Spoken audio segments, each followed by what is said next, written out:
ఒకటి personal question, ఎంతవరకు చెప్తారో మరి మీ ఇష్టం. అది Geeta Madhuri is adopted child. నేనా? నో నో నో, తన సొంత తల్లిదండ్రులు కాదు అన్నది. నో నో నో, ఛాన్సే లేదు. అవునా?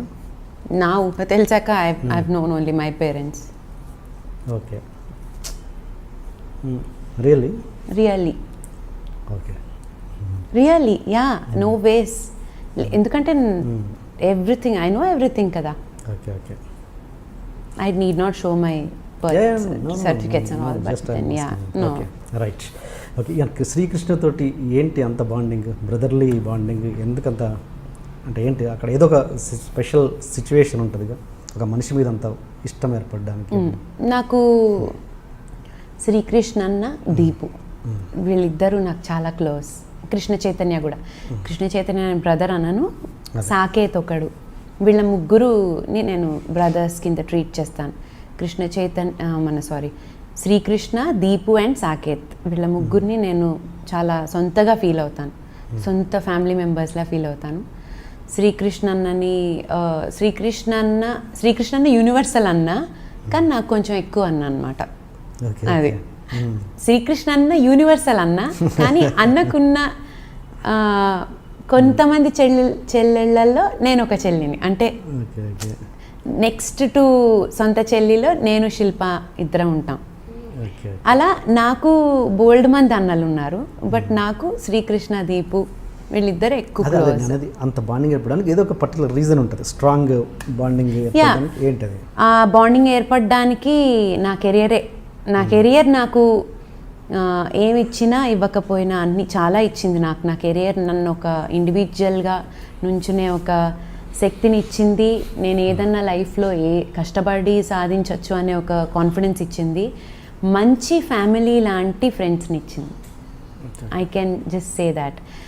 We have my close group ఉంది. నేను, పర్ణిక, శ్రీకృష్ణ, రఘురామ్, మనస్విని, కృష్ణ చైతన్య, వాళ్ళ ఫ్యామిలీస్ అందరూ, దీపు, మేమందరం కలిసి ఒక ఫ్యామిలీలా ఉంటాం. మేము కుదిరితే కలవడానికే చూస్తాం. రామాచారి గారు వాళ్ళ ఫ్యామిలీ, మా గురువు గారు రామాచారి గారు, సో వాళ్ళ ఫ్యామిలీ, రామాచారి గారు వాళ్ళు అండ్ వీళ్ళందరూ కూడా నాకు చాలా క్లోజ్.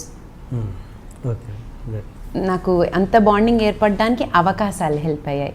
అంటే ఒక ప్రోగ్రామ్ రావడం, అదేదో కాంబినేషన్లో, మా ఇద్దరు కాంబినేషన్లో ఒక ప్రోగ్రామ్ చూడడం, ఆ ప్రోగ్రామ్ నచ్చి ఇంకోళ్ళు పిలవడం, అలా అవకాశాలు అలా ఏర్పడేసరికి అన్న అన్న అన్న అనుకుంటే అలా అయిపోయింది. సో నాకు అలా నా కెరియరే హెల్ప్ చేసింది ఆ బాండింగ్ శ్రీకృష్ణ అన్నతో ఏర్పడడానికి. ఓకే ఓకే, ఇంకోటి మామూలుగా ఒక నటికి, సినిమా ఇండస్ట్రీ కానీ టీవీ ఇండస్ట్రీ కానీ, నటికి పర్ఫార్మెన్స్ టాలెంట్ ఎంత అవసరమో అపియరెన్స్ అండ్ అందం కూడా అంతే అవసరం. ఎందుకంటే స్క్రీన్లో కనబడుతున్నారు కాబట్టి. బట్ ఒక సింగర్కి ఒక పాట అద్భుతంగా రావాలంటే గొంతు మాత్రమే ఇంపార్టెంట్. గొంతు బాగుంటే చాలు, పాట బాగుంటుంది. అలాంటిది ఒక సింగర్కి అందం అన్నది అవకాశం రావడానికి ఎంతవరకు ఉపయోగపడుతుంది ఈ ఇండస్ట్రీలో? సింగర్కి అందం అనేది స్టేజ్ షోస్లో పాడడానికి అవసరం అనేది నేను ఒక 1% నమ్ముతాను. అసలు ప్లేబ్యాక్కి అందానికి సంబంధం లేదు. బికాస్ వినిపించేది మన గొంతు. నేను స్టేజ్ షో గురించి మాట్లాడట్లేదు, ప్లేబ్యాక్ గురించా? ఓన్లీ ప్లేబ్యాక్ గురించి. స్టేజ్ షోస్ గురించి మాట్లాడట్లేదు. అవసరం లేదు, అందం అనేది అవసరం లేదు. అసలు అందం లేకుండా అవకాశాలు వచ్చే పరిస్థితి లేదు. అందము లేకున్నా కూడా జస్ట్ అందంతో అవకాశాలు ఛాన్సే లేదు. ఎందుకంటే మీకు ఒక రికార్డింగ్, ఒక సాంగ్ వినేటప్పుడు వాళ్ళ రూపం ఏం కనిపించదు, వాళ్ళ గొంతు వినిపిస్తుంది. సో ఎవరన్నా ఎప్పుడన్నా మనం ఒక సాంగ్ వింటుంటే వాళ్ళ గొంతు వింటాం కానీ వాళ్ళ రూపాన్ని తలుచుకోం. మనకు గుర్తొచ్చేది కూడా పిక్చరైజేషన్ అయిపోయాక హీరో హీరోయిన్ గుర్తొస్తారు, కానీ పాడిన వాళ్ళు ఎలా పాడినప్పుడు వాళ్ళు ఇలా పాడుంటారని వాళ్ళ ఎక్స్ప్రెషన్స్ గొంతునే ఫీల్ అవుతాం మనం.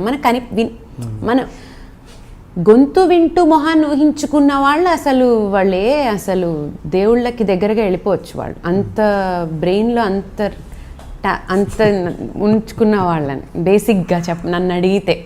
ఇప్పుడు నేనున్నాను, ఫర్ ఎగ్జాంపుల్ నాకు శ్రేయా ఘోషాల్ అంటే ఇష్టం. నేను శ్రేయా ఘోషాల్ వాయిస్ విని అమ్మాయి ఎలా పాడిందో వింటాను, కానీ ఆ అమ్మాయి పాడినప్పుడు ఆ అమ్మాయి ఎక్స్ప్రెషన్ ఇలా ఉంటుంది, ఆ అమ్మాయి మొహం ఇంత అందంగా మలిచి అన్నంత నాకు లేదు, నాకు అంత లేదు. అండ్ ఐఎమ్ ష్యూర్ ఎక్కడో దేవుడికి దగ్గరగా ఉండే వాళ్ళకే అంత ఉంటుంది. సో రూపం అనేది గొంతుకి సంబంధం లేదు. నేను ఇక్కడ మాట్లాడుతున్న పాయింట్ మీకు అర్థమై ఉంటుంది, ఒక మ్యూజిక్ డైరెక్టర్కి సింగర్కి మధ్యనే. అచ్చా, మీరు అలా అంటున్నారా? ఓకే. మ్యూజిక్ డైరెక్టర్స్కి సింగర్స్ అందంగా ఉంటే సాంగ్స్ పాడతారు అంటున్నారా? ఆ లైన్ లేదండి. ఒకటి చెప్పన, అకార్డింగ్ టు మీ అందం అనగానే కొంతమంది చూసిన వెంటనే బాగుంటారు, కొంతమంది చూడగా బాగుంటారు, కొన్ని మొహాలు అలవాటు అయిపోతే బాగుంటాయి. ఒక ఫేస్ అలవాటు అయిపోయాక ఇంక అందంతో సంబంధం లేదు. ఫస్ట్ గ్లాన్స్ అనేది అనవసరం. ఫేస్ అలవాటు అయిపోయాక నేను మిమ్మల్ని రోజు చూస్తున్నాను అనుకోండి, మీరు రోజు అందంగా అనిపించవచ్చు, అందంగా కనిపించకపోవచ్చు. మీరు మిస్ వరల్డ్ అయినా కూడా ఆర్ మిస్టర్ వరల్డ్ అయినా కూడా మీరు నాకు అందంగా అనిపించచ్చు, అందంగా అనిపించకపోవచ్చు. సో అలవాటు అయిపోయిన మొహాలకి ఇంకా అందంతో సంబంధం లేదు according to me. And as we know a person more అందం అనేది ఉండదు. మ్యూజిక్ డైరెక్టర్స్ విషయంలో అందరు అంటారు కానీ నాకు అలా అనిపించదండి. ఎందుకంటే no one wants to spoil their song. ఒకవేళ అందంగా ఉన్న వాళ్ళకి అట్లీస్ట్ ఒక అవకాశం వరకు అందంగా ఉంటేనా ఒక అవకాశం ఇచ్చి చూస్తారు, తర్వాత లేకపోతే వదిలేస్తారు. ఏమో మరి నాకైతే తెలియదు, నాకు తెలిసి లేదండి.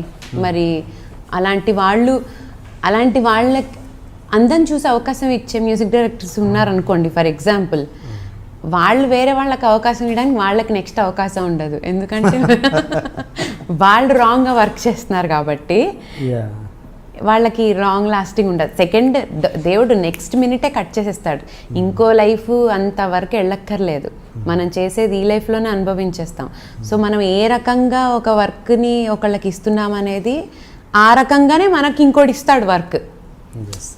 అంత అన్నెసెసరీ పాయింట్ని చూసి వాళ్ళకే వర్క్. సో అందం బట్టి మ్యూజిక్ అందం బట్టి అవకాశం ఎవరైనా సింగర్కి ఒక మ్యూజిక్ డైరెక్టర్ ఇచ్చుంటే ఆ మ్యూజిక్ డైరెక్టర్కి ఆ నెక్స్ట్ సినిమాకి ఇంకెవరు అవకాశం ఇచ్చుండరు అని నేను అనుకుంటున్నా. మీకు అలాంటి ఇబ్బందులు ఇక్కడ ఎప్పుడు కలగలేదా? నాకు అంటే ఇండైరెక్ట్గా ఏదో రాళ్ళు వేసిన వాళ్ళని చూశాను కానీ డైరెక్ట్గా ఎవరు అంత ఓపెన్ అప్ అయిపోయి మాట్లాడలేదు. సో ఇండైరెక్ట్గా మాట్లాడినప్పుడు ఏమవుతుందంటే వాళ్ళు నిజంగా అలా మాట్లాడలేదా అనే ఒక డౌట్ ఉండిపోతుంది లైఫ్లో. సో అలాంటి డౌట్లోనే ఒకసారి ఏదో అయింది. అండ్ కెరియర్ స్టార్టింగ్లో ట్రై చేస్తే నేను అప్పుడు చాలా ఇన్నోసెంట్గా ఉండేదాన్ని. బట్ ఇన్నోసెంట్గానే తెలియకుండా మాటలు వచ్చేసేవి. అంటే ఇన్నోసెన్స్లో మాటలు వాళ్ళకి పాపం తగిలాయేమో. ఎవరో ఏదో ట్రై చేసి ఇండైరెక్ట్గా ట్రై చేస్తుంటే నేను మా మమ్మీని అడిగి చెప్తాను ఆర్ ఇలా మాట్లాడేదాన్ని మా మమ్మీతో ఇలా ఏదన్నా మాట్లాడితే. అండ్ దేవుడి దయ వల్ల all I got were marriage proposals, most of them directly or indirectly. Most of them wanted to marry me. If someone wants to marry me, that's not a mistake. If someone doesn't want to marry me but go around with me, that's a mistake for me. So people who always wanted to marry me, so I'll not say that is wrong also. Direct or indirect. Correct. తప్పలేదు కదా. శ్రీకృష్ణ అన్న మళ్ళీ శ్రీకృష్ణ పేరు వస్తుంది అన్నాడు. గీతామధురు చాలా తెలివైన పిల్ల, చాలా ముదురు, అందరిని మేనేజ్ భలే చేస్తుంది, దాంట్లో ఎటువంటిది లేదు, అమాయకంగా అనిపించే తెలివైన పిల్ల అని. ఇంతకేంటి గీత ముదురా అమ్మ, తెలివి గల అమ్మాయా, అమాయక పిల్లనా? నేను ముదురు కాదు, తెలివైన అమ్మాయిని కాదు, అమాయకురాలని కాదు. మరి ఇంకోటి ఏంటండి కొత్తది? అన్ని సమపాళ్ళల్లో ఉన్న ఒక బ్యాలెన్స్డ్ అమ్మాయిని నేను. అన్ని ఒక అమ్మాయి ఎలా ఉండాలి అంటే గీతలా ఉండాలి, అలా ఉండే అమ్మాయి. జోక్స్ అపార్ట్ అలా ఏం లేదంటే ఏదో just go with the flow. నాకు అనిపించింది నేను చేస్తాను. అది ఒక్కొక్కళ్ళకి ముదురుగా అనిపించవచ్చు, ఒకళ్ళకి అమాయకంగా అనిపించవచ్చు, ఒకళ్ళకి యాబ్సెంట్ మైండెడ్ అనిపించవచ్చు, ఒకళ్ళకేమో అతి తెలివిలా అనిపించవచ్చు. నాకు అనిపించింది నేను చేస్తాను. నేను అంతేమీ దాని గురించి అంత పోస్ట్ మార్టం చేయను, ఏ విషయాన్ని అంత పోస్ట్ మార్టం చేయను. బట్ ఎవరైనా నన్ను ఎవరైనా నాతో మాట్లాడిన దాన్ని ఆర్ వాళ్ళ మైండ్స్ని మాత్రం నేను నా మైండ్లో పోస్ట్ మార్టం చేస్తాను అనమాట. మొత్తం అసలు వాళ్ళ మైండ్ ఏంటి, వాళ్ళు ఎందుకు ఇలా మాట్లాడతారు, వాళ్ళు ఎలాంటి మనుషులు, వాళ్ళు ఏంటి అని తెలుసుకోవడం ఇంట్రెస్ట్ నాకు. సైకాలజీ సైడ్ వెళ్ళిపోవడం ఇంట్రెస్ట్. సో అలా కానీ నేను ఎక్కువ నా మైండ్ని ఎక్కువ ఆలోచించాను, నేను ఎలాంటి దాన్ని